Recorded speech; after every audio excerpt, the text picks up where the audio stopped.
nanga katina Yesu Kristo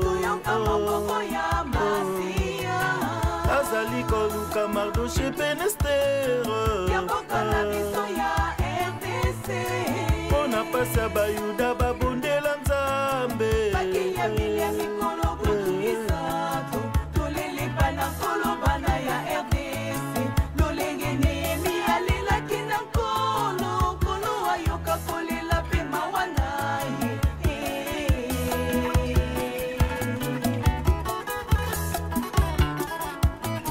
soki Nzambe ayoka bandeke kolela oyo akangolami na makila na Yesu